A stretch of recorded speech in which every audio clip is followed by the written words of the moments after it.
I got it, Everett. If nobody I else- know. I knew you would. Okay, so welcome to our Human Rights Commission meeting for Tuesday, January 3rd. We will go ahead and start with roll call. My name is Michelle Mooney and I'm the equity manager. My name is Maria Romero, Executive Assistant to the Chief Equity Officer. David Lita for District 6. Jason Wessel, representing District 1. Olivia Jaramillo, District 3. And Ashley Lickley, ADA Coordinator. And then Commissioner Bacon, it's your turn. I Everett Bacon, at-large member. Thank you. Do we have a motion to approve and adopt the minutes for November 2022? Do we have enough for a quorum? Yes, we have exactly four. Okay. Okay. So I believe that Commissioner Lita had some revisions he wanted to. Yeah, they're very, very minor revisions. I think I circulated them to everyone. Subject to those revisions, I would move to approve the minutes. All right. Second. Wait, does anybody wish to discuss the revisions or have you just give a brief explanation of them? Mostly it was just changing tense Yeah. from will to happened. And what was the other change? I wish I had printed them. I didn't, and I can't seem to connect. There was one other change, but it was pretty minor. We did review it briefly.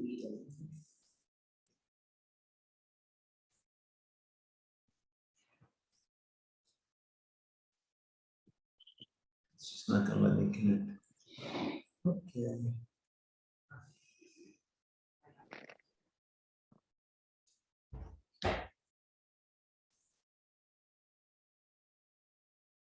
So the changes were.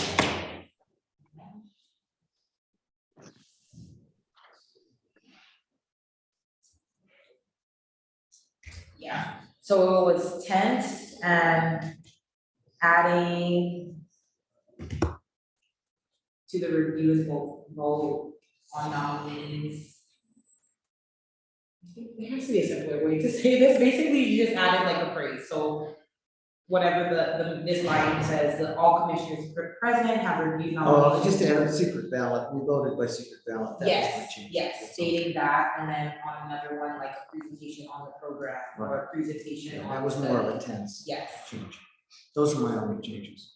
So I'll make a motion that we adopt Commissioner Lita's revisions and then adopt the minutes as revised. Second. and then this is kind of rough for me. All in favor of accepting? Aye. Any opposed, Commissioner Bacon, second. Commissioner Bacon, second. Get there. right? Yes. Do I need to speak louder or? No, wait. No, you're good. Okay. Oh. Is that better? Can you say something one more time, Commissioner Bacon? I said, do I need to speak louder or? That's better. Yeah. I just turned up the volume on the camera. Okay.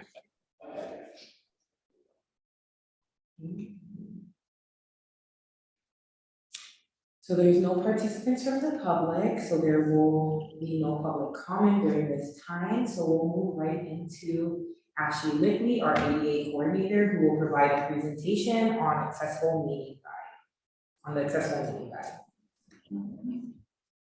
Let me get my presentation all squared away.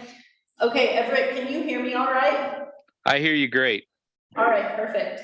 So I'm just gonna run through an accessible and inclusive virtual meetings guide. The slides are very wordy, and I just wanted y'all to have all of that information just so you have it for reference and record if you ever need it again. So I wouldn't typically have super wordy slides, but I wanted to give y'all all the information I could.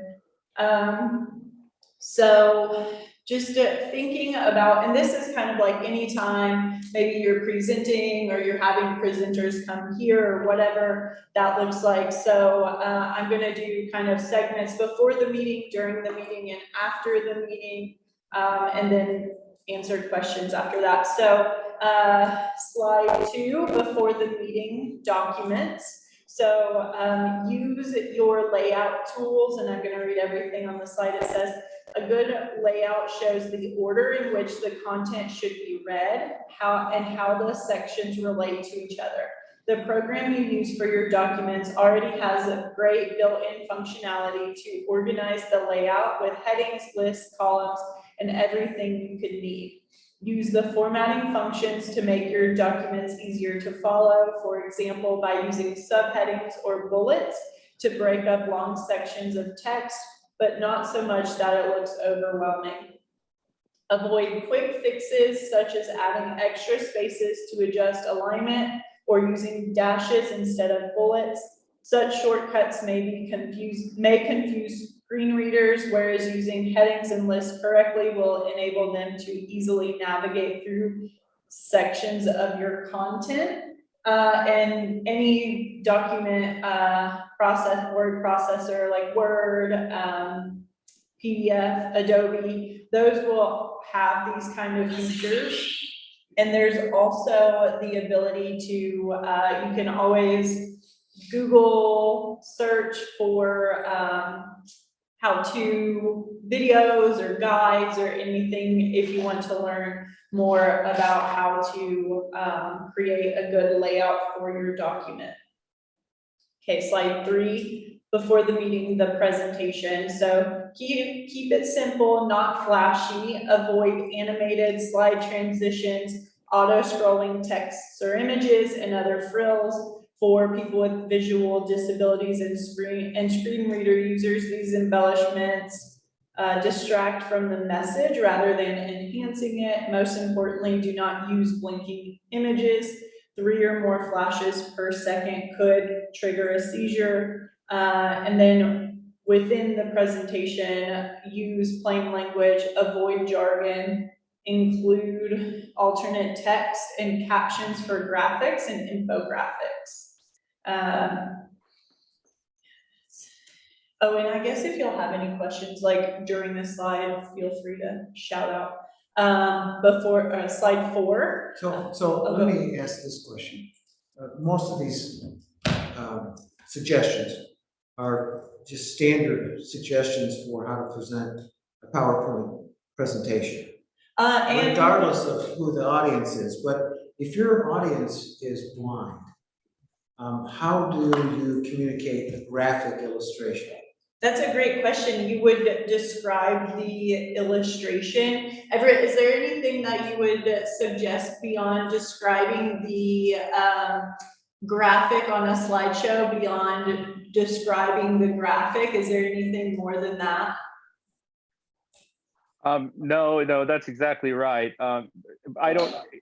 Most blind individuals don't need a long drawn out description either. Just something simple and basic that gets the point across is what's important when it comes to description. More importantly for me and many blind individuals is if we can get whatever documentation you're showing ahead of time, rather than the day of the meeting or whatever, or during the meeting, which is what happens most of the time. That's the most problematic part for us. So Everett, are you able to take a PDF file, for instance, and convert the document into some Braille or other format that you can read? So it depends. Most of the time, yes. It depends on how the PDF has been created. I don't usually get the PDF transposed into Braille, mainly because I'm quicker on a computer or a phone with a screen reader. So that's usually where I will get it translated to, is so I can use my screen reader. I can use my mobile screen reader on my phone, one of those. But if it was like a lot of graphs and charts or things like that that I would need help understanding, then I might get it transposed into Braille, because that would be a little easier to understand. Okay, that's helpful, thanks. The only PDFs that I cannot translate are usually PDFs that have been scanned in. If they've been scanned in, then they just come across as an image. So those kinds of PDFs I really can't do anything with. So you need a PDF that is OCR readable. Correct. Okay, how do you deal with pictures, photographs, for instance, or graphic illustrations that are not graphs? So, most of the time I can't read those at all unless someone puts a description, an alt text underneath describing the image. Most of the time my screen reader will just say graphical image, and that'll be it. So technology is just not quite there yet where it can get all of those images and describe them to me. AI is getting better, but we're not there yet.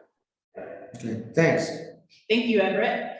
And kind of on that same line of what Everett was just saying, that is going back to slide 3 at the bottom where it says include alt text and captions for graphics and infographics. The most important thing is that every single person, whether they are a sighted user or not, can perceive the same content and context.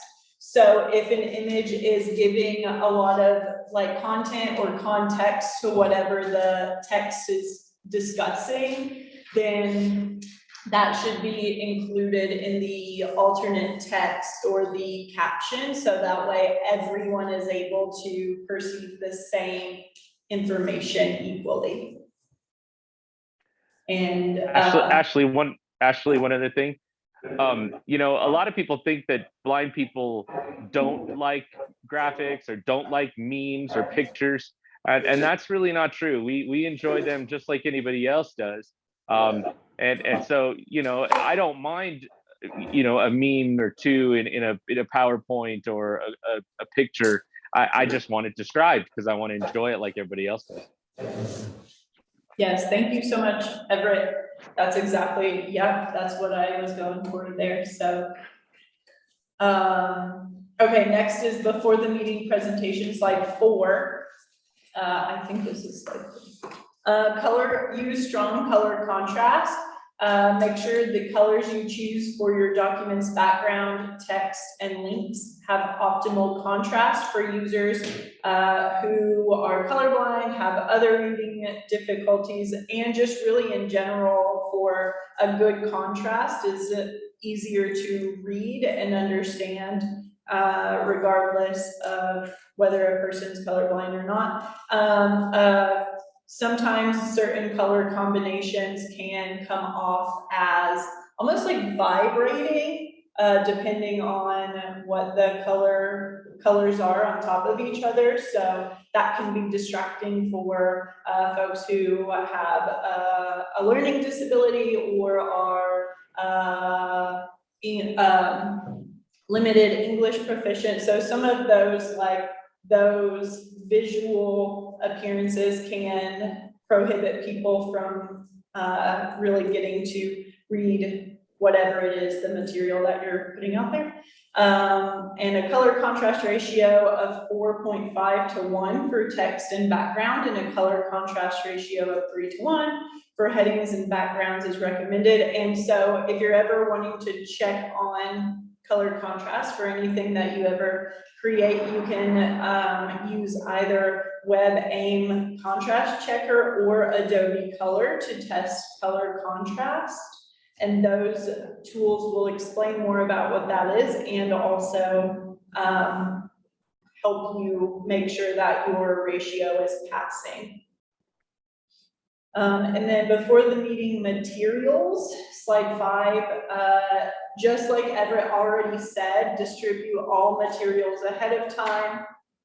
So this way, this gives people enough time to look at the materials before they meet. the presentation you share through the video link will not be accessible to screen readers. So for example, what I am sharing on the screen right now is not accessible to Everett's screen reader. Therefore, it's important for him to get all the materials and others beforehand so that they are able to read it, process it, etc., review prior to the meeting. And then the next paragraph is about the text itself on documents, so using large and clear fonts, and not using all caps, underlines, italics, etc. I'm not going to read through this full one because I don't necessarily know that y'all will be doing a lot of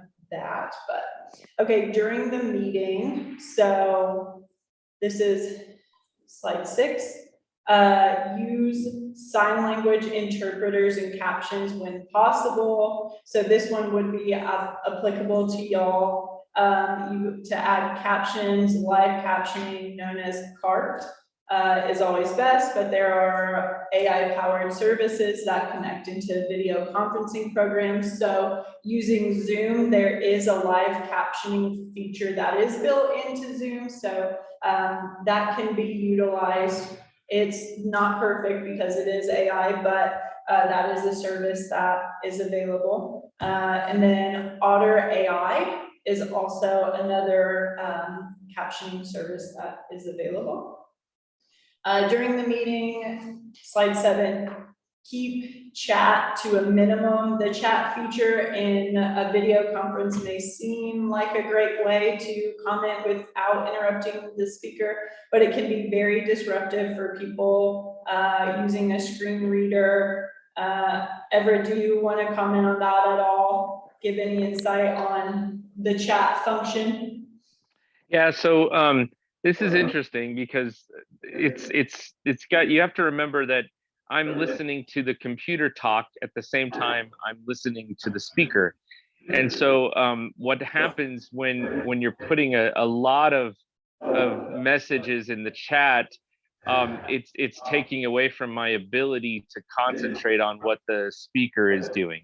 Now, I can combat that by putting my screen reader in a silent mode and using a Braille display, but I don't read fast enough to keep up with it in Braille. I can read it, but it takes me a little bit longer.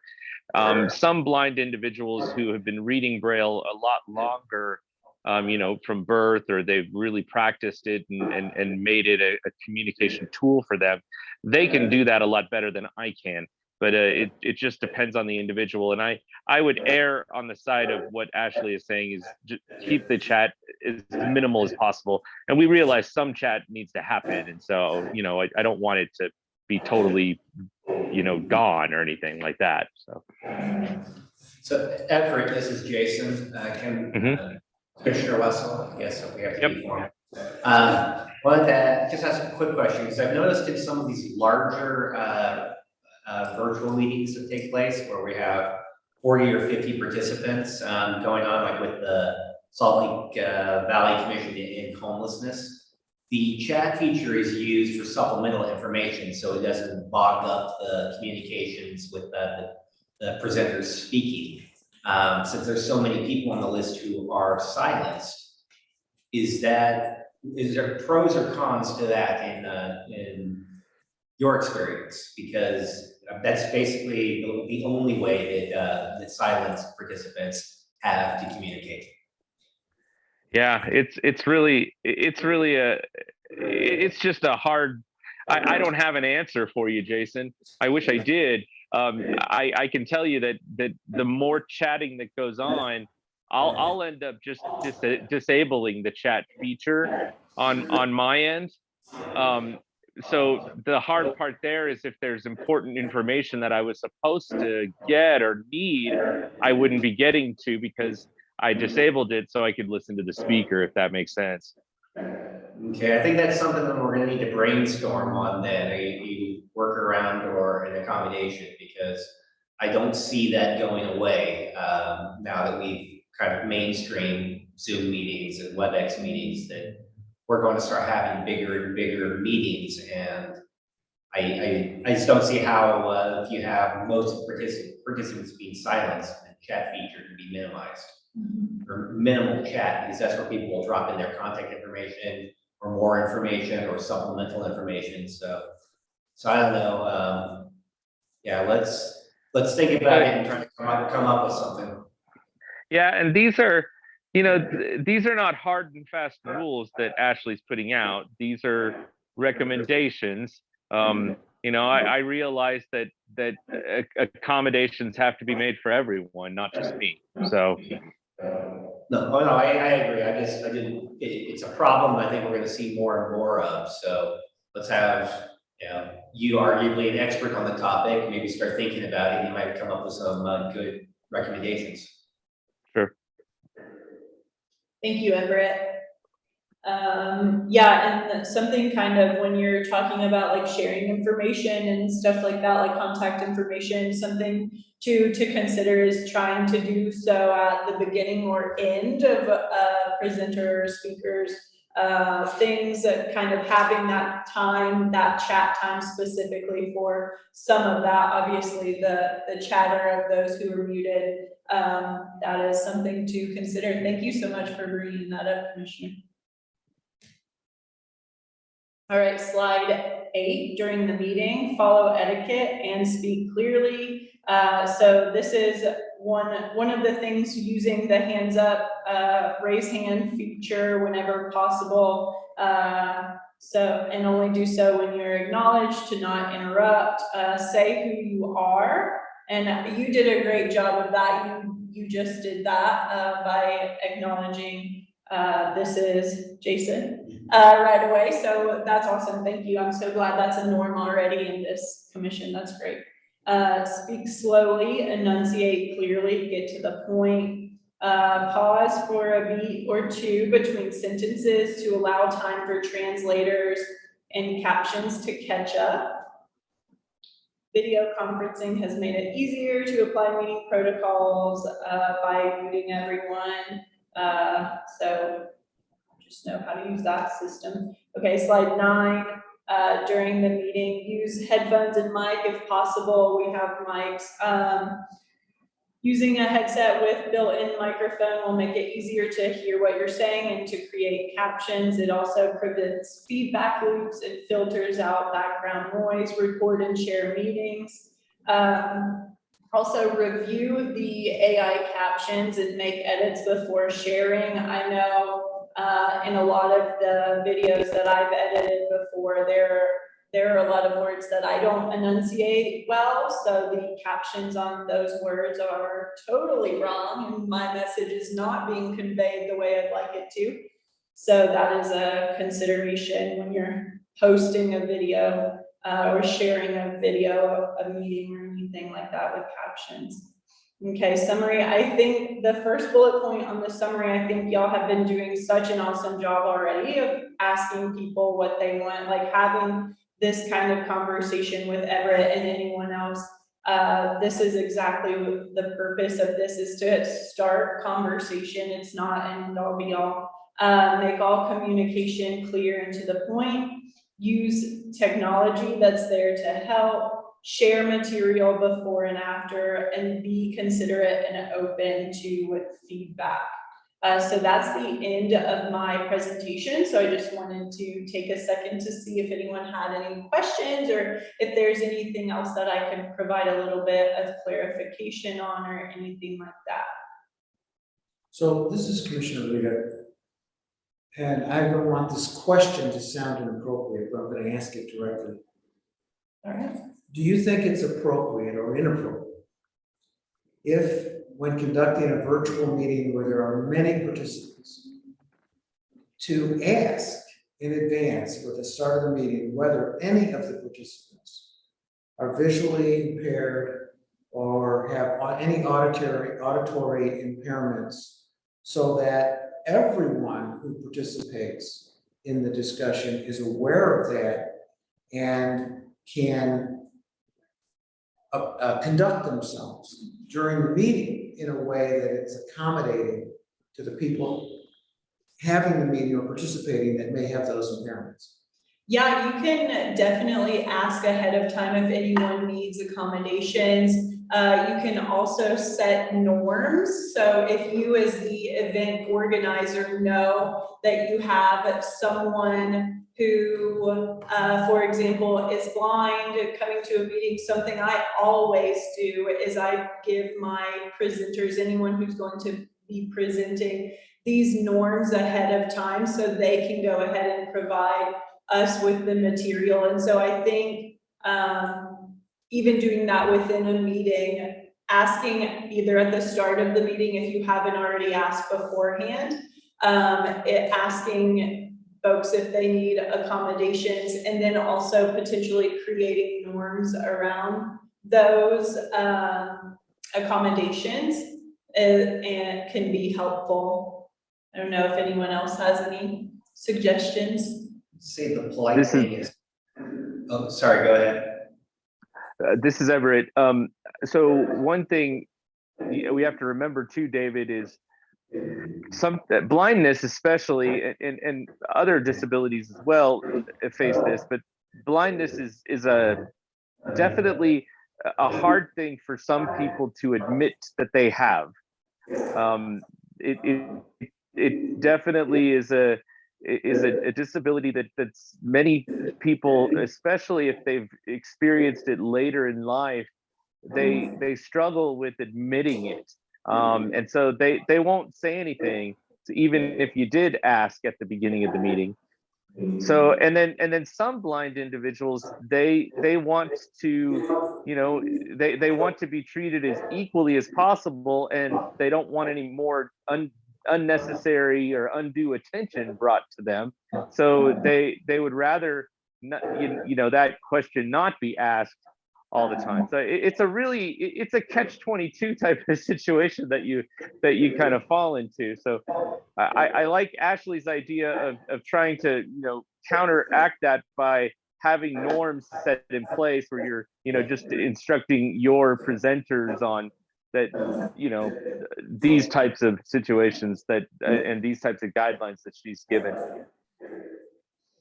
Thanks for that, Everett. And I did email Michelle a one-pager that has some of these norms and language, so she can definitely share that with you all. It has links to different things that I've talked about a little bit, and also just kind of sets the precedent of these are the norms of our group's meeting, etc. And Jason, I think you had a comment too, sorry. Yeah, so I was going to say something along the same lines of what Everett was saying, that is the etiquette or the polite way of doing it is to ask what accommodation is being used, not ask what disabilities somebody has. Mm-hmm. So it would be, is anybody using a screen reader in this meeting, or whatever, something along that line. Suggestion. Just make sure that you're not, do we have anybody blind here today? Please don't do that. Awesome, thank you for that question. That's great, awesome conversation. Does anyone else have any questions or comments? Everett? Yes. Jason, again, do you think that some of these issues that we have brought up and talked about a little bit, is that something to take back to the Accessibility and Disability Commission to maybe come up with, maybe expand the ground rules for virtual meetings? We can definitely try to talk about it. I don't have any. I think I'm the only totally blind person on that that council. There is one other individual that I believe has partial vision. He still uses more magnification type of things. But yeah, I think it's something I definitely will ponder. Yeah. The other thing, I don't know if you brought this up, Ashley, is describing yourself when you're presenting. Did you brush on that at all? No, that is on my one pager, but it is not in the presentation I just gave. Do you want to speak on that, or do you want me to?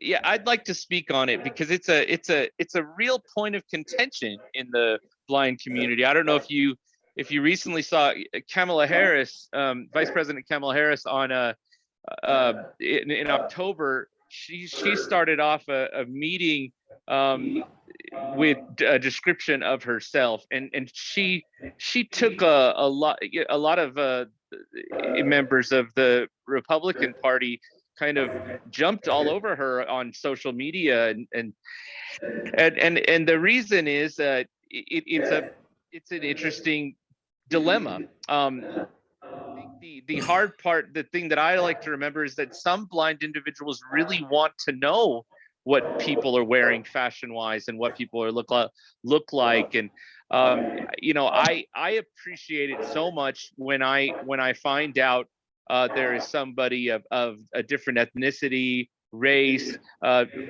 gender, all of those types of things. I enjoy finding that out because I can't always tell that by listening to somebody, and there's no superhuman blind person in the world that can do that. So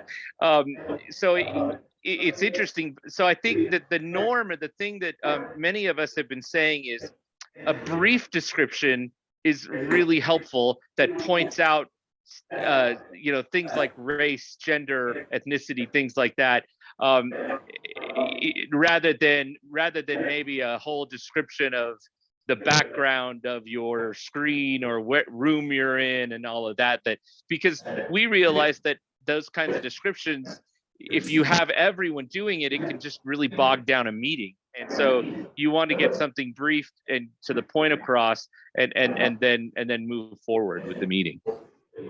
And to kind of expound on that description piece too, keep it brief, but also keep it like relevant. That's something that I've kind of learned along the way, is if there are certain descriptors that you identify with that would be relevant to know in a certain meeting or a certain setting, like, so you might use different descriptors about yourself depending on the context or place that you're in. So that's another consideration too. But yes, keeping it brief is like the number one thing I've learned about that.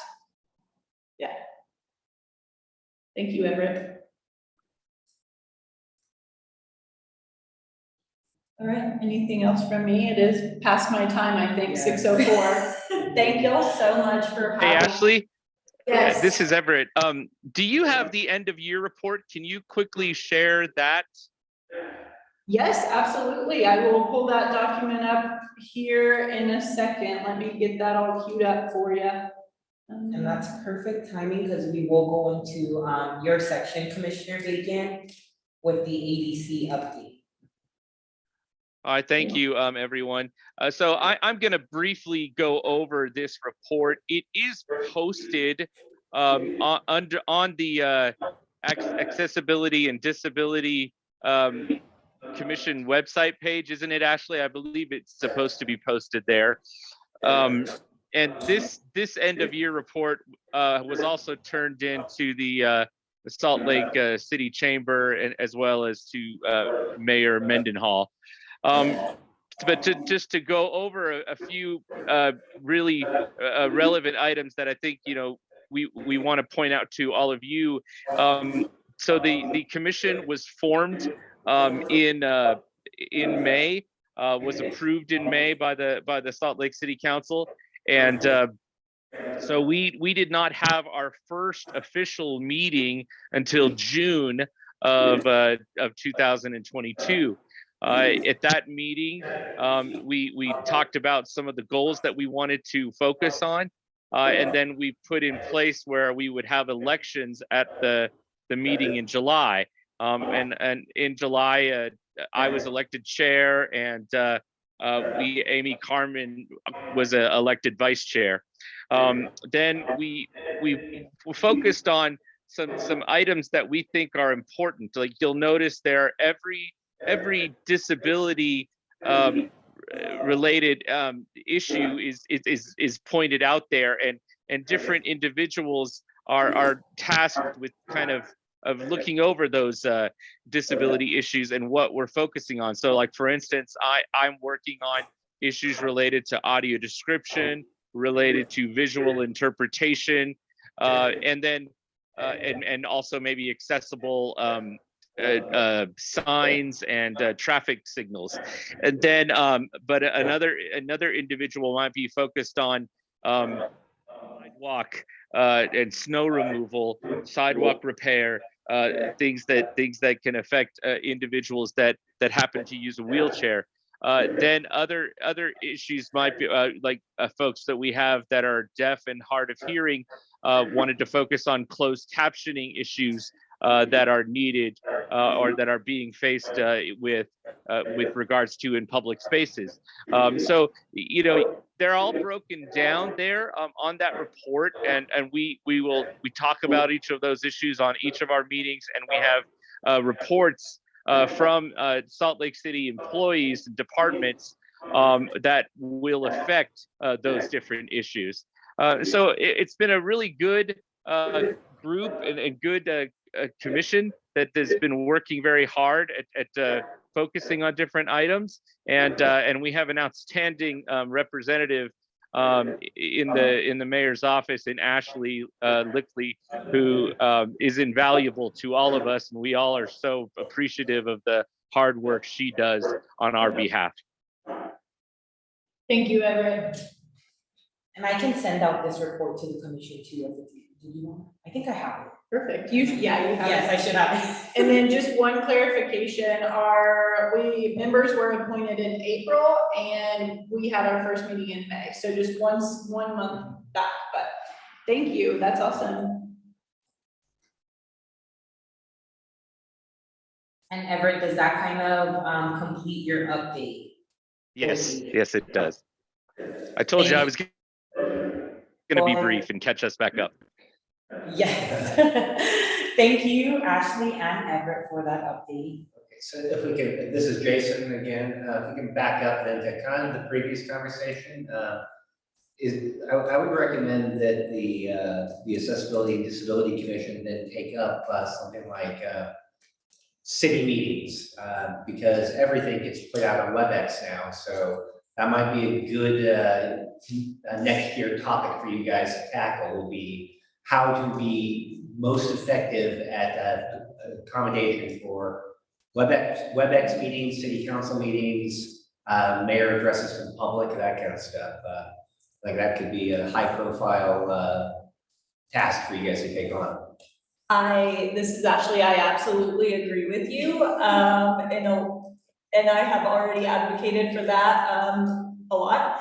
And I am working on a report for the city on some ways that they can improve overall accessibility needs citywide. And that will be one of my recommendations. So I'm right now doing some behind the scenes research on how to best approach Zoom versus WebEx, but I totally agree with you. Thank you for that suggestion. So need our support anyway, let us know. Yes. Write a letter or I will write sign off that or down. whatever. Thank you so much. Yeah, thank you, Jason. So Ashley and Everett, this is David. Do you do any trainings for city council members, government representatives, elected officials, et cetera, about these procedures so that they can bring them into practice when they conduct WebEx meetings or Zoom meetings? I have to an extent for mayor's staff, and that's also something that I will be doing again for mayor's staff a little more in depth, but that's a great idea to extend that to city council. So I'll work on that. Thank you for that suggestion. Yeah, we have done different types of disability etiquette trainings with the Salt Lake Fire Department different stations, especially with new recruits. We've done some different presentations for them. We've also done some we've done some brief presentations for the Salt Lake Police Department. We haven't gotten we really need to do more, but trying to work out schedules with the Salt Lake Police Department, especially new recruits, has really been a challenge. But it is something that's been on our radar and something we've definitely talked about. The fire department, it's worked out a lot better for. And then we are also working currently on a way to do a disability etiquette presentation to the Salt Lake City Airport and staff. We did do a tour of the Salt Lake City Airport for accessibility there and made some suggestions, but we want to come back and do a training. Yes, and all of the city departments, especially the first responder departments, have expressed interest in advancing some of their capacity building for working with the disabled community. Yeah, this is Jason, sort of on the public safety side of things. I think the priority is neurodiversity, not etiquette when it comes to police and fire, but that's more about just what's been in the news the last couple of years. Yeah, Yep. yes. Yep. And Michelle might want to talk about an endeavor we're working on for Yes. something else. So the REP, if you all recall from Nicole's report when she came in, an overlap with the REP and the ABC in terms of neurodiversity, in terms of policing. So that will be a new subcommittee developing. Ashley and I will work together to knock out the kinks and see what this looks like. And we would love to have the HRC involved as well, since you all are the governing body over both of those commissions. You see how they have to come to you all to kind of report and update. So we're just kind of still kind of talking that out and discussing it, but that's definitely one of Mayor's priorities. Yes. So it'll be up and running. It is my understanding from talking to the police officers and Chief Brown and whatnot, is that they really wanted to go through the training, but their numbers prevent them from having everybody in training all the time. So we have to prioritize things. I think that just neurodiversity is probably the number one priority, of recognizing and coping skills and stuff to deal with that first and foremost. But yeah, sure, whatever you need, let us know. Yes, and the REP, just so you all are aware, they are working with SLCPD. They will bring in trainers, outside trainers, to come and facilitate these trainings, and we have already been discussing with Chief Brown, as well as his team, of what these trainings look like. They should start by July, so they're gonna actually, like, diversity trainings overall.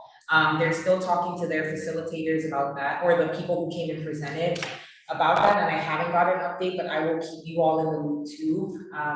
And right now, the way Chief Brown had it broken down was a 5-hour training, and in those 5 hours, you're hitting on different parts of diversity. So we have a budget for that through the REP, so we definitely want that to come to life this year. Is this going to be not ongoing, but continual training for all officers, or is this something that's being dropped into the post curriculum?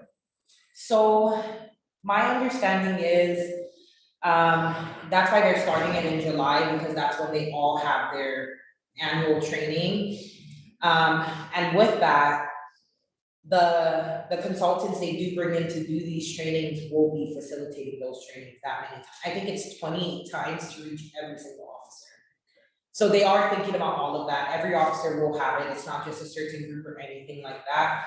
And they also want to tie in their officers into the training so that obviously they have that kind of officer experience and officer weight that pulls, if that makes sense. So what it looks like in the future after this year, we do not know yet, but the budget definitely will cover the first year. If it goes well, then I'm hoping REP can go ahead and pull some weight in terms of getting more budget to continue these trainings. Something to keep in mind, my understanding is that there's kind of 2 tracks. You have the annual training that everybody has to go through. But the other, kind of laying the foundation of the groundwork, is the more intensive training they would get through the academy while they're getting post-certification. So we've got to keep those in kind of 2 separate parallel tracks. Make sure that they get that more intensive training at the beginning. Right. And then as you go down the road, that annual training is a refresher. Okay, and you said the intense training is usually through the academy. Well, That's what I mean. as they're moving towards post-certification, when they're in the Right. classroom, and they're learning how to be a cop, that's the point where you want to get into the nuts and bolts and the details of the neurodiversity and the training on how to deal with somebody who is on the spectrum, is having an episode, or how somebody who has a psychotic break is going to respond. And then the 5 hours of training where you do a crash course on everything all at once, that's the refresher training. So I am sure that people smarter than me who deal with this all the time know that, but we just have to keep in mind that you're going to have the intensive training up front and that annual refresher training is the ongoing stuff. And Michelle, can I make a comment about something additionally? Yes. So something that I am working on in the disability realm specifically is their lieutenant for their community response team has asked me to prepare trainings for their recruits for that. So I'm gonna be getting 4 hours in a 40-hour week, which is great. And I'm gonna do roughly the same thing where I'm having multiple presenters, kind of an overall overview. And my hope is that this will build the capacity and relationship for that ongoing training. But the key point there is that they reached out to me to ask for this training. So I do believe that they are open and excited about capacity building in that way. So that's Yeah, awesome. I think that incident that was a year ago with the 13-year-old boy on the autism spectrum was embarrassing and also a wake-up call. So that's Absolutely, yeah. So yes, we will have more information. We do have our follow-up meeting with the training subcommittee in terms of the SLCPD side. Sometime this month, we're trying to get it scheduled. Maria has been working hard to schedule it with SLCPD side, but I believe we're waiting on some commissioners from our end. So once I have more information, I would definitely bring that back. But this is kind of, I'm assuming this is like the first year that they're actually rolling this out and kind of doing this. So yes, we will keep all of that in mind. So are we all set to move forward from accessible meeting guides and ADC? So I'd just like to commend what ADC has done. I mean, for only being in existence for 6 months, they've got have achieved probably as much, if not more, than what we have. Because we have, well, I'm sure all commissioners everywhere are great, but we've also been, some of our commissioners have been working on these priorities behind the scenes for years and years and years. So yeah, they're just ready to push forward as best as we can. And we're glad to have y'all's support and work in collaboration with y'all. So thank you. Thank you, Ashley, Yeah. and thank you, Commissioner Bacon. Thank you. I will say, Jason, we definitely got a good head start because we were meeting as a committee and we were working on a lot of these same issues. And so now that it's an official commission, we were able to just, take the ball and run. So thank you. And Michelle, feel free to share my contact information. So if y'all have any additional questions, ideas, etc., please feel free to reach out. I will send that in the follow-up email after tonight's meeting. So we'll move on to item number 6. Just a quick debrief over or about Human Rights Day celebration. So it was a great success, in my opinion, and feel free to add in if you were there as well. And all of you were there, so that's perfect. I don't have really much. There was one entertainer who didn't show up, but they did reach out to me afterwards. I guess their schedule was just super busy. So that was like the only mishap, in my opinion, from behind the scenes that actually, but it wasn't really a mishap. Esther was able to navigate that and we filled the time completely and went over with what we had. Definitely in terms of Human Rights Day starting earlier, we did start in like midsummer, like July, but even starting earlier than that, just to get sponsorships is kind of what I'm seeing, making it a bigger event, because the city does put a lot of money into it, but it's nice to get that community support as well into the event. Is there any other feedback from you all who have attended? I'd like to ask, what was the impression of having the table? Was that a positive, neutral? I think it was neutral. I think if more organizations were able to table, and we're in a weird space, right? This was the first in-person event after 2 years of not having it and having COVID. So I think even organizations, they're getting used to the request of, oh, I'm coming in to table. So you might have seen more city groups there. However, the vision was to have more community organizations. And I think we can execute that with just more outreach, and I'm planning to actually go to these different organizations and their meetings that they have and just kind of build that too. But by the time that idea was brought up, it was kind of late in the game for what people have scheduled, especially if you're a larger organization that has things back to that. Yeah, so that's something that's the intention versus what impact it had. So I'm hoping in the future, if we do have tabling, highlighting what we did plan with the chair and vice chair, is having more human rights organizations. But because I wasn't getting any responses with follow-up emails and everything, it was kind of like, okay, let's work with what we have. Okay, so with hindsight, my concern was, I didn't think there was a need or a point. Because I was just sort of preaching to the choir. I mean, everybody who was there is already familiar with most of the organizations or interact with most of the organizations. So rather than asking them to come and table, it might be better for an event like Human Rights Day to just invite them to come and participate. And I mean, it's a splitting hairs, but rather than having them come and table, I think maybe just inviting members of their organization to come and join us for a celebration of Human Rights Day would be a better approach. It'd be great if we could hold the event in the summertime when people actually.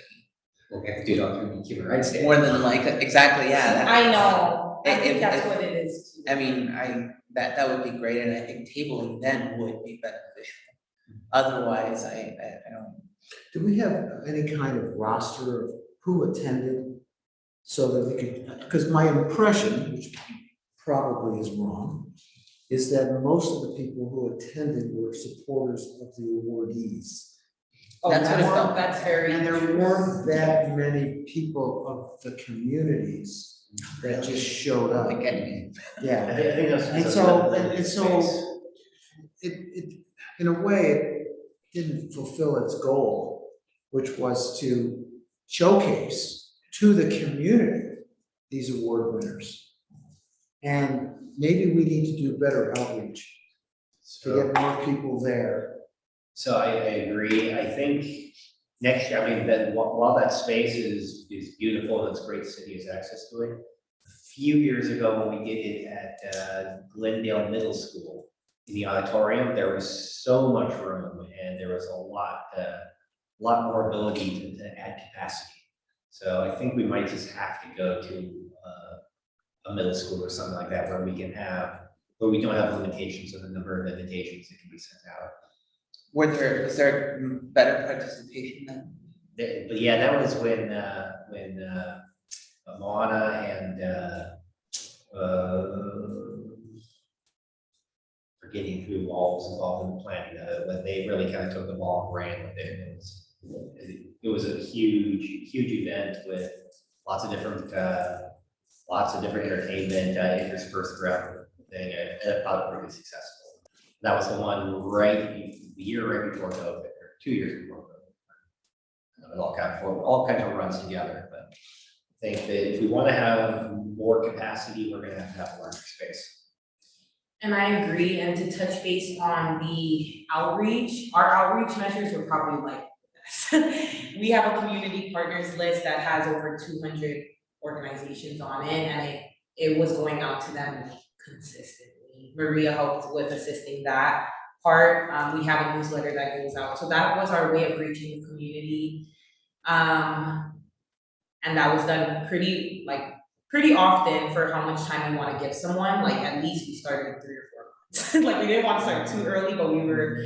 And on my end, that I can speak more to is that I was even reaching out to the elected officials there was just a lot of conflicts on that day. I know that I had personally 3 different events that day and I was running. Yeah, I it's, think it's right in the it's just, holidays. you have some, It's a tough time. it's a tough time, But it is. also, I didn't see much, if any, media reporting on it either.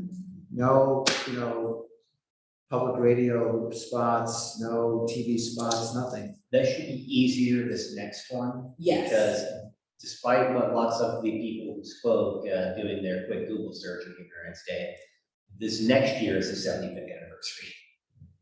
So this was the 74th, this next one's gonna be the 75th. Yeah, I was like, I don't think I saw 75th anywhere, but people were saying, okay, so that's good to know. So there's gonna be I think we can promote it better as being the 75th anniversary of the signing of the UNHDR, UN Declaration, whatever the acronym is.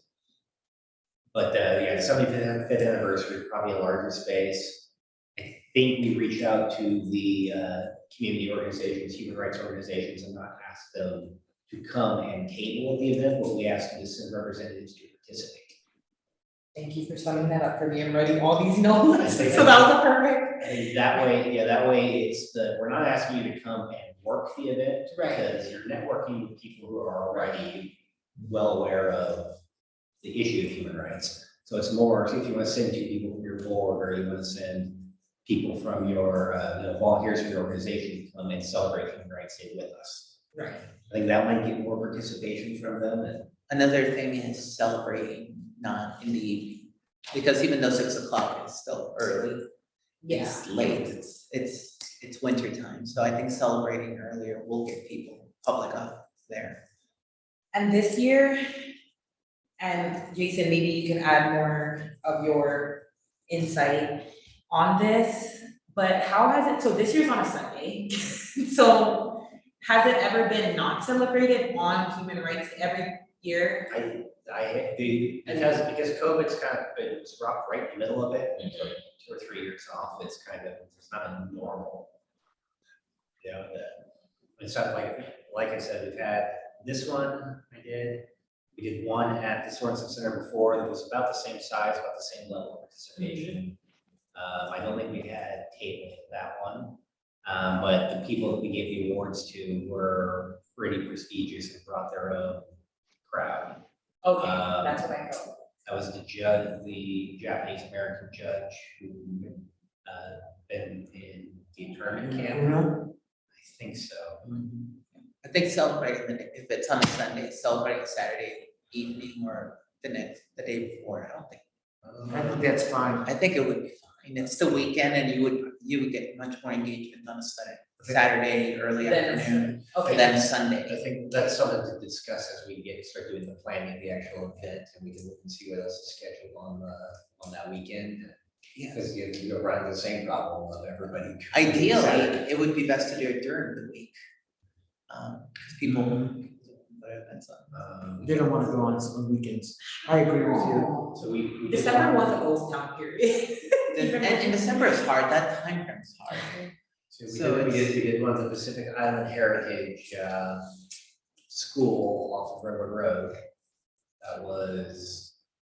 That one was not very good. I think that was just, there's a lot of things going on. I think that was Mayor Biskupski's first year. And even this one, there were plenty of people, I thought it was well attended, I mean, for the amount of seating we had, it was. Right. The best one by far was the one held at Glendale Middle School, where Yeah. we had, everything firing on all cylinders, and large participation, media coverage, so that would be to, I believe, go maybe ask Moana and Fatima what they did to pull that one together. Yeah. Okay. Which one was that one again, so I can reference it? I don't remember which year, but it was the one that was held at Glendale Middle School. The one that was held at. I believe that Moana took point on it, and that was when Fatima was working for her, with her. Whatever the pecking order was, but Yeah. Fatima Deary was really involved with it as well. Okay. Rest assured, I do plan to start earlier. I will have an intern who will kind of help with those kind of background things for Human Rights Day. And Moana has already gave me all her tips and it was just kind of more so in terms of Moana, it was like coming back and remembering that process of planning a Human Rights Day. And like I said, we did start early, like midsummer, as soon as I got here, we were starting on it already. But even thinking about it earlier, and one goal for sure is that I wanna get sponsorships and I want the community to feel more involved with the event. And of course, the city will still pay for other things, but just making it a bigger event in terms of what finances we have. So I will start those communications like early. So the 75th anniversary, pushing that's gonna be Yes. a built-in advantage, getting attention and coverage. I also really like that we did 2 awards. You know, we used the excuse of that we haven't given them out in a while, so we were giving 2 for each category. I think that might be a good thing just to adopt moving forward. Coming up with 1 individual, 1 youth, 1 organization, maybe 1 organization is okay, but for the individual awards, I think 2 youth and 2 individuals is. I had no idea that this was the first year we were doing 2. I thought it was great, the way it was done. Yeah, usually Right? it's just one in each category, and I thought 2 worked really well. Yeah. Especially with the youth, because it turns out they knew each other. And I mean, that was really great to see them in solidarity with each other. If you have any other feedback, please feel free to email me, and I will send this in a follow-up email since Shauna and Esther both aren't here. I do wanna take all these points that you all have, because like I said, I am starting to think about Human Rights Day. But we're gonna go ahead and move forward to item 7. So are there any nominations to be chair and or vice chair for this year? So did Esther say if she wanted to remain chair? Esther did mention I that to me. asked, did she? I was No. asking, did she? She didn't mention it to me, Yeah. but I also didn't talk to her about it. Yeah, either. But I wanted to see, this kind of goes into item 7 and item 8, just because I don't want anyone to overwhelm themselves, but for the Racial Equity and Policing Commission, Luna and Nicole, who served on the HRC but no longer do, were our 2 representatives from the HRC. By ordinance, the Racial Equity and Policing Commission must have at least 1 HRC member on that commission, but no more than 2. Yeah, I can take that, because I'm not currently assisting any others, so. You can what? I'll take that one. for To be sure. on REP? Yeah. Okay, they're meeting second I'd be Thursday. interested in doing that too, just after I finished this last year here. Yeah, for sure. You want to? Yeah, to go as an HRC assistant, is that what you're saying? So no, you will be on the REP. You'll be on both commissions. You'll be on both commissions. Oh, yeah, sure, okay. You have that time commitment, it's second Thursdays. In the afternoon? 5:30, same time, same. Oh, yeah, that should, Okay, Okay, so I think, do we have to do a nomination and vote, or do you? I wasn't here when you all did it. All right, so I wasn't here. Nicole. I move that we appoint Commissioner Jaramillo to be the Human Rights Commission's representative on the Racial Equity and Policing Commission. Do we have a second? I'll second that. All in favor, say aye. Aye. Aye. Any opposed? And moving, I know that sometimes it's awkward. We will have a blind vote, Sorry. Yes, I know. I didn't realize that we did adopt the minutes by. it was just really with these kind of items, and like I said, Moana has gave me a lot of tips. We're probably gonna do these kind of things in the November meeting, so that I can give you all ample time to vote on your own and not have to be like, I don't really wanna say no to this person, you know, I'm not saying that, I think we're all very open here. that would be awkward. But I know for the chair and vice chair, we don't have much options right now, so it's Well, nice to kind of I spread would these move across. that the existing chair and vice chair remain Yeah. chair and vice chair for the next year. So I. Second. All in favor? I don't know if Commissioner Stoll is going to want to continue. She may not, she's just got a lot on her plate coming up in the very near future, so. Is there a way we could just put this for next meeting? we could, I mean, I'll say with the caveat, I'm more than happy to keep being the vice chair. If Commissioner Stoll doesn't want to do it, I could spend my last year as I could spend my last year on the commission as the chair. If somebody else would be the vice chair, we get up to speed to take over after I leave, because we do need to have, we need to have some kind of institutional knowledge moving forward. Because I next December, I'm off, GTFO. Yes. So let me write this down. I can ask Esther based on what was said today. Like I said, that wasn't a question that came up. I was planning for this meeting. If that remains, and I'm trying to even think if you wanted to be chair and like, you know what I mean, like a kind of a swap, but let me ask her. I don't have any ego about whatsoever. Last time I refused the chair nomination because I was the only male on the commission. It was we don't need to welcome that kind of criticism that there was me and 7 women, and we decided that the white dude be the one who would run as the chair. Okay. No, I understand, and Moana did share with me, you kind of served before this was even in place, you kind of served as like the voluntold kind of chair, because you kind of bounce off a lot of ideas with her, so. I just had the background in parliamentary procedure, so Right. I was able to kind of keep things running smoothly. So let's table this, if you do have any other nominations, again, when I send the debrief email, please let me know during that time, but Rather than table it, let me suggest that subject to Commissioner Stoll's agreement, Mhm. that we proceed based on the motion and the second. If she declines to serve as chair, then as an alternative, I would move that Jason be the chair. And I like that idea.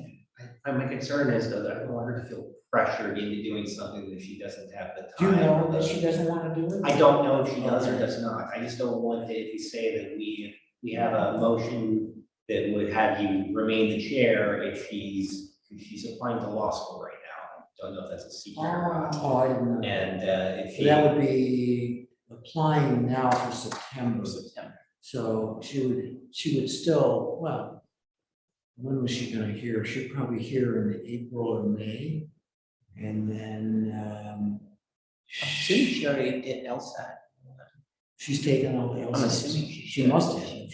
She's asking for letters of recommendation right now, so I don't know what. Oh, so she must still be in that. She might, yeah, it'd be interesting to know if she's applying for the class of 2023 or whatever, or 26. Regardless, I still want to be putting pressure on her to take on the responsibility if it's something she's trying to step away from. So let's leave it at that. Yes. Let's just table it. Yeah. Yes, it's no pressure, like if I have to leave the February meeting, that's fine. It's like, this is a smaller commission, so it's not too difficult, but I will talk with Esther, because I haven't even talked Okay. like I just put it on the agenda and I was like, we were gonna talk about it here, but Okay. I will let Esther know, and Yeah, I don't want to be speaking for her or anything. I just know that because I'm on this commission with her, the West Side Coalition. right, And we're also both involved with our community councils, that she's constantly joining meetings remotely. She's driving from one to another. Mhm. She's bringing her kids with her to everything, and now she has law school on her plate. I don't want to be part of putting pressure on her to keep doing more than she has the time for. And let's make the decision hers. yes, and if we need to proceed with a chair until we fill up the other vacancies, what would be ideal is if Jason was to take on the chair position with him leaving at the end of this year, putting on someone who can serve as vice chair and kind of keep the flow going that way. Like the vice, that's what we're doing with the REP right now, and it's working that way, because the vice chair just moves kind of up and we just never have to worry about it, unless somebody, of course, wants to do it, and then we'll just have a formal election, but we will just table it. I will talk with Esther, but it seems like, Jason, you're willing to serve in some kind of. Yeah, well, chair, vice chair, Chair. either one, I'm fine with it, I'll keep going, I just wanted to make, because originally it was supposed to be that way where people with the institutional knowledge moved up to chair and vice chair. and you just kept bringing people through, but there Right. was this mass resignation where like 6 members quit all at once, so we ended up with, I was the only person there, and I only had half a year experience, so.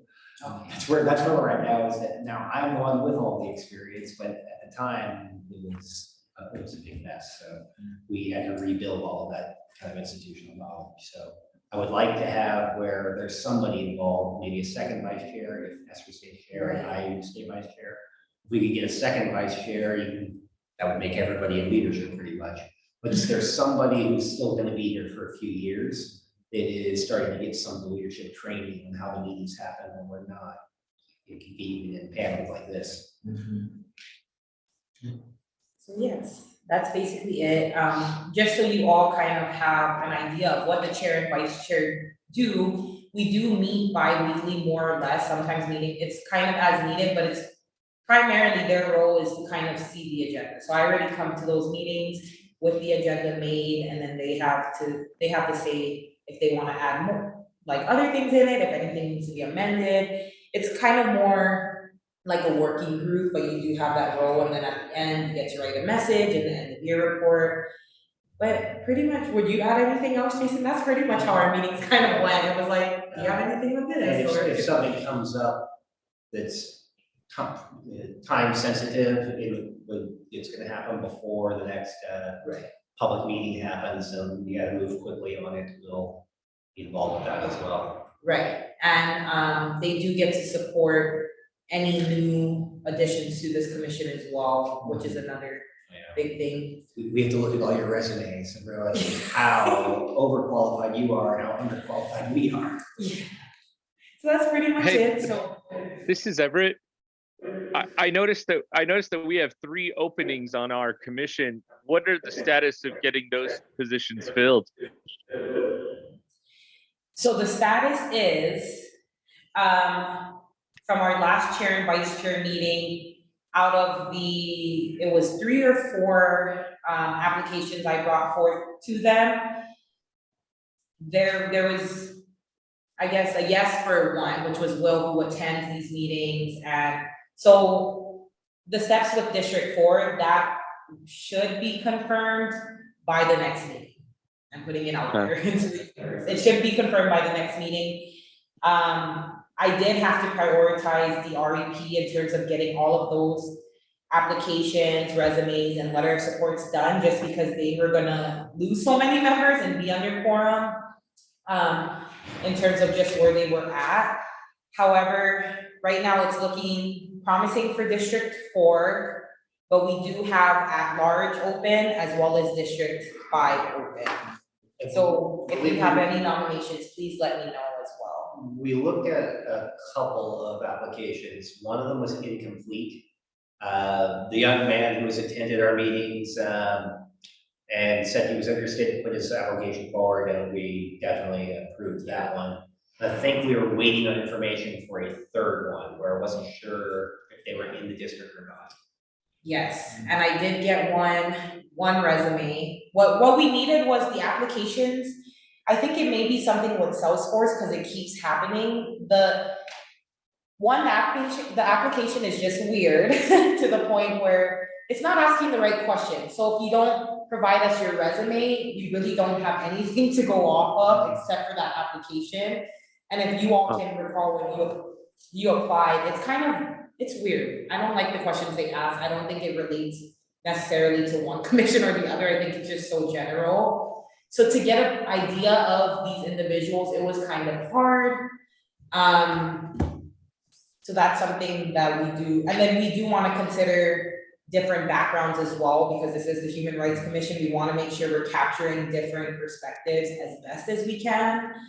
And the application pool, we need to get the word out in terms of human rights, which I will be working to do that for sure, now that I know what vacancies we have open. The at-large may be easier to fill, but we do have District 5 open, so if you have anyone, I believe that recommendations from you all will probably be best, or if you know these individuals, because right now I think none of the individuals no one knew, right, Jason, when we last met? This is David. What about the recent awardees? one or more of the recent awardees that we just gave awards to. I'm thinking of a young woman whose name is escaping me now, who was a law student and was a member of the LGBTQ community. What's her name? Remember? Was it Kate? Huh? Kate? Yes. Maybe she would be a good candidate. Maybe she would be interested. Whether, I don't know if she lives in District 5, but certainly maybe in that large position. She might be interested. I think I could contact her if you like and see if she's interested in serving. We've not done any, I mean, there's simple organic marketing we can do, just post it on the city Instagram, Facebook, whatnot. I'm sure you'll get a head or two. Yes, these vacancies just opened too, just so you know. Yeah. So District 4 was always open. So here's a good question that, since there is more eyes on the city council, when they have their weekly meeting, could we get somebody, on the city council, to perhaps do, a 90-second announcement of we're looking to fill vacancies in these specific commissions? So yes, Good point, yeah. we as the mayor's administration always have an ongoing update. So I should be presenting next week and I can say that then, right? Yeah, what about just talking specifically to the council member from District 5? And say, you know, that person, I don't know who it is, but that person should know pretty well people in their district that might be good candidates. And even asking that council person to just announce in their own social media. Sure. Yeah. Yeah, or expand beyond that, the council member Wharton used to be on this commission, and he's a big proponent of it, so we need a cheerleader on the city council to spread word for this one specifically, but. Well, and also the other good source I would think would be the community council in District 5. There might be more than one. There's quite a few. But reaching out to the chair people of those community councils in District 5 and saying, we're looking for someone on this commission. Actually, the way that I know at least in our district community council meeting, we have a person from the mayor's office comes in and gives the update. What do you call I don't remember what they're. Oh, are those the community liaisons? But yeah, Oh, okay. Josh Oh, Boyle's hours. okay. So find the person at the community council meetings in District 5 and get that on their briefing notes. Or not just the Human Rights Commission, but for all the commission vacancies. Sure. Yes. So I think there are avenues that we should pursue for recruitment. They're simple too. And we will get there. So like I said, yes, these vacancies, I mean, we did know Nicole had some time left in her term, but because she moved out of that district, it was kind of a farewell for her. But both of them, Nicole and Luna, both agreed to stay on the REP, so that's nice. It's just that they won't be the human rights members who are on the REP. They'll just be solely focused on REP. So I will go through those recruitment measures and provide you an update at the next meeting. And then we'll move down to the item 9, just reviewing the subcommittee's goals and priorities. So ideally, I will send this in the follow-up email as well, but we do need to solidify subcommittee times. But first I want to start with where everybody wants to be in terms of these subcommittees. So just a kind of an overview, there's CEDAW, and this year for CEDAW, we will need to push forth or execute the intersectional gender equity analysis. And with that, I will be working with the chief equity officer, so CEDAW will be on the agenda almost every month, if not. Remind me what the acronym stands for. The Convention on the Elimination of All Forms of Discrimination Against Women. Yes. Okay. So that that subcommittee, all these subcommittees will be meeting as needed. However, we want to get a monthly time on the calendar so that everyone just has it regardless. If it needs to get canceled, it does. But in terms of CEDAW, what it's looking like is that there will be a core task force with members throughout the city, We may even explore adding members from the community as well, but no more than 12 members on that core task force. That would kind of lead it out. Where the human rights involvement or the Human Rights Commission involvement will be in is, since this is under the Human Rights Commission, we're hoping that there's some overlap. I'm just trying to, first with CEDAW, I will work on, just so you all are aware, finding those members of this core task force. So I've been thinking about this quite a bit because we put it into ordinance form that the Human Rights Commission has to be involved as sort of an oversight entity. I think that should be chair and vice chair, definitely. And it should be a requirement of chair and vice chair. And then anybody else that wants to be involved on the commission should, but because it's delineated by ordinance, there needs to be a responsibility that has, you know, the institutional knowledge and it is overseen by chair and vice chair, because just that's where we could get into trouble and be in violation of city code if we don't see it through. Yes, and that's something I kept in mind, and I did go through the ordinance line by line. And actually there'll be some time for the chief equity officer to come in and present, and like I did read the ordinance, so there will be a lot of open communication. But I do like your idea of at the very least, having the chair and vice chair maybe on that core task force versus having an entire subcommittee under the human rights. Well, I mean, But it'll still kind of work together. well, the Human Rights Subcommittee is making sure that we're keeping our responsibilities up to speed. It's kind of the oversight, making sure that the mayor's office and the future mayor's teams and all of that are sticking with it. They're not abandoning it, but when it comes to the actual implementation of the study and the quantitative analysis, the data collection, and presenting the studies every 5 years, I think that the chair and vice chair need to be on that task group. But I mean, it'd be more informal ad hoc committee in-house, but when it comes down to meeting the conditions of the ordinance, that needs to be kind of a hard and fast rule, that it's one of the responsibilities that comes with being chair and vice chair. I have that. Because that's my 2 cents, because it'll happen after I'm gone. Yes. So that's for CEDAW. Does anybody have interest? You can also let me know in the email as well.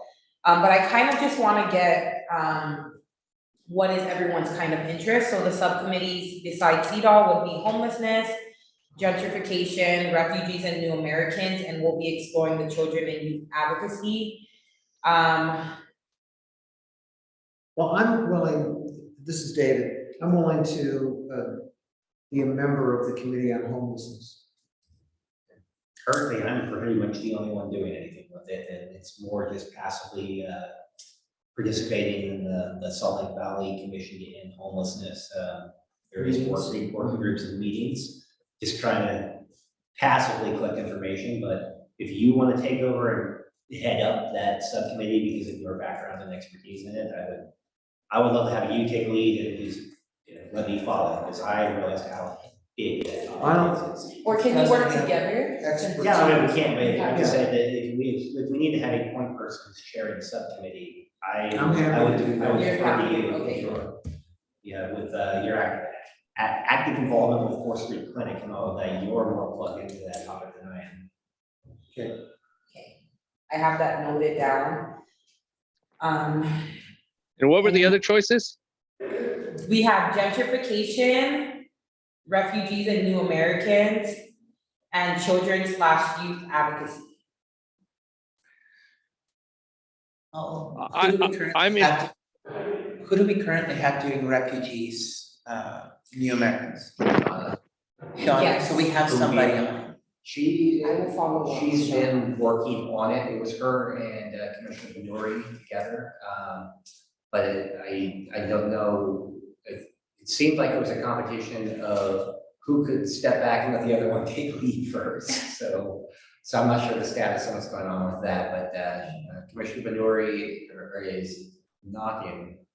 is out, so I think Commissioner Doumbia is probably the only person involved with that right now, with I said I would help if they need help, but we haven't really solidified what direction to go in yet, so. As far as, There's some ideas out there, it just takes whoever's gonna chair it, grabbing onto one of them and running with it and giving some direction to it. right, Yes, and subcommittees will look kind of different, so, I sent out to you all the end of year report.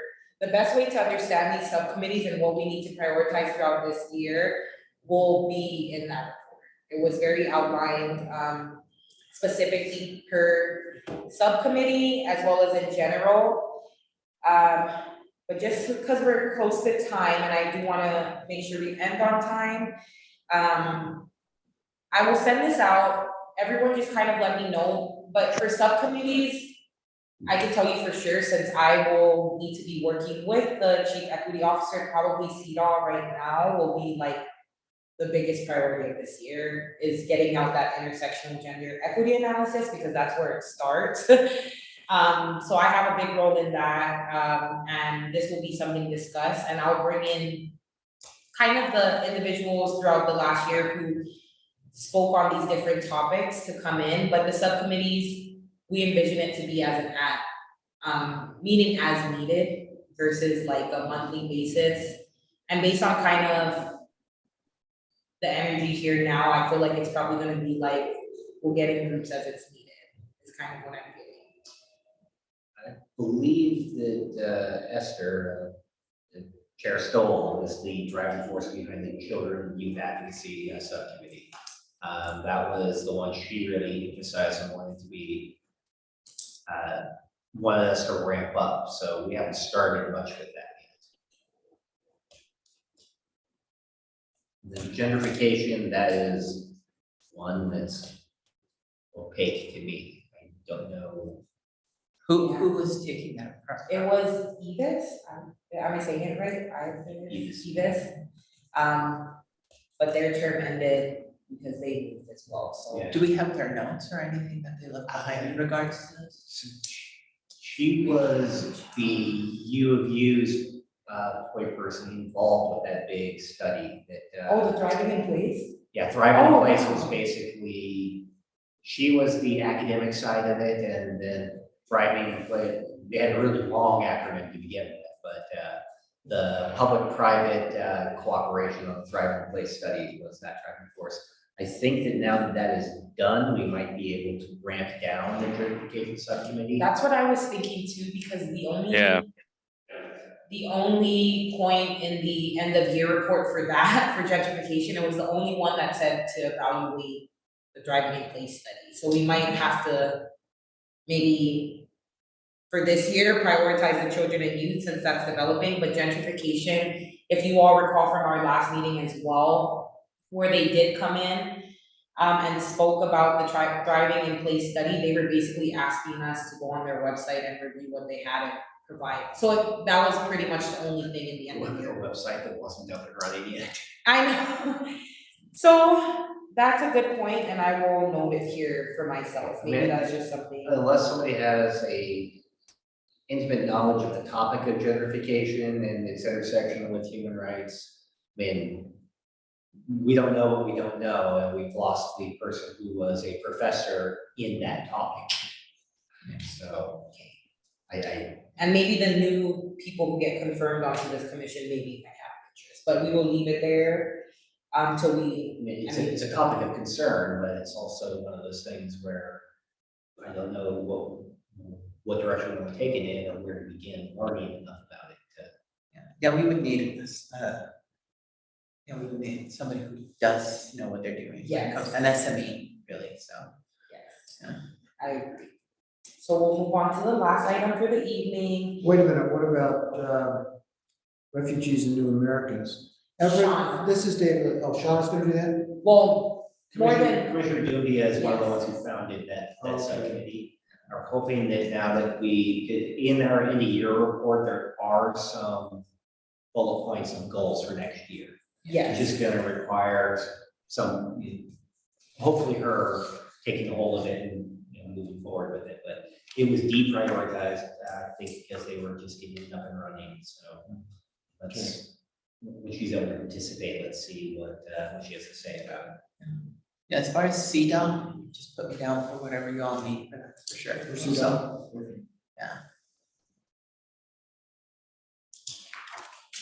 Sorry for interrupting. No, you're fine, you're fine. So these subcommittees, already is kind of looking towards the future, children and youth advocacy, I will be reaching out to Mo Hickey, the executive director, to come and speak on that, and then in February, we are planning to have Roxana, our policy advisor for refugees and new Americans, and Chris Hansen, our new Know Your Neighbor volunteer coordinator, come and speak for that. So these subcommittees basically have individuals throughout the city that we can still reach out to and discuss regardless if anybody's serving on that subcommittee. The subcommittee is just based on, to talk about more things in depth, but since it is a small commission right now, I think it's nice that I'll still bring in those speakers to talk on these various topics so that as things come up, we're able to still ask those questions and have those discussions. We don't have to go in and stay with it in-house with people at the city either. We can go to organizations outside of it as well. Because I was thinking, while we were on the topic of the homelessness subcommittee, getting representatives from Nomad Alliance or something to talk. Because they're doing something that's completely different than what all of the other stakeholders are doing. I'm writing that down. That's an Well, I interesting. would look into that and see if I can get some speakers to come. Because I recommend, I nominated Nomad Alliance for the last year's Direct State Award because I just found them so innovative. But yeah, getting higher profile, more exposure, get better understanding what they're doing because it is a different model to advocacy than pretty much anybody else is doing. I don't know too much about them. I think it's like individual needs based. They're finding out that people experiencing homelessness and finding out, okay, what is it we need, and then finding the resources tailored specifically to them. That's interesting.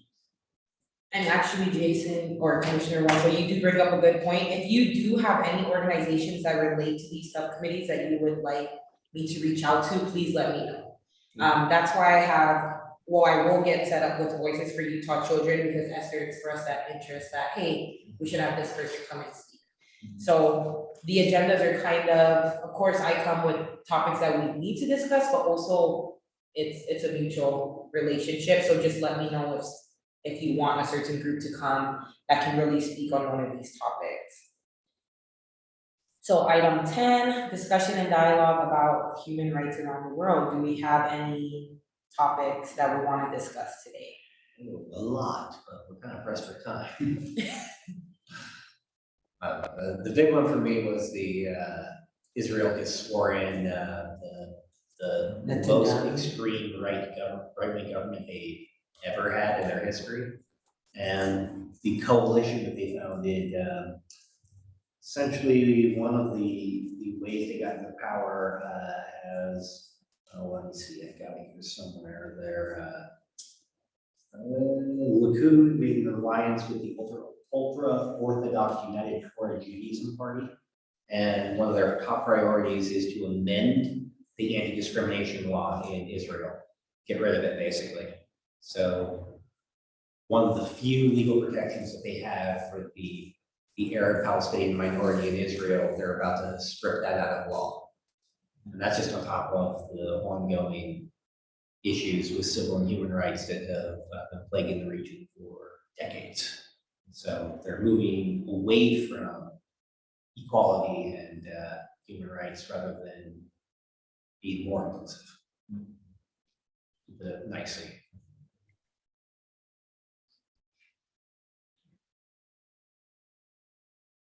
Another example of polarization. Views. Also have the ongoing issue with protests in Iran. They're executing more people for protesting against the government. Now it's looking like it's just random scapegoats as opposed to people who may not even participate in any demonstrations.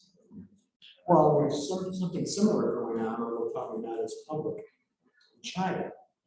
protests that started with objections to the lockdown and the COVID restrictions.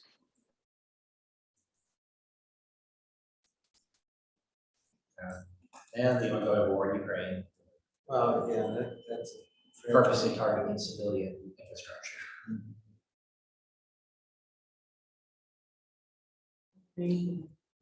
In positive stuff, though, the cabinet that is getting sworn in Brazil is very progressive, very diverse. I believe that they have the head of their indigenous peoples. They've got some cabinet level position for the indigenous populations being represented by an indigenous woman. Yeah, so they've got, I think, almost a 50-50 breakdown between male and female cabinet members. So a complete 180 compared to the previous Bolsonaro administration that was flirting with going full right-wing fascist again.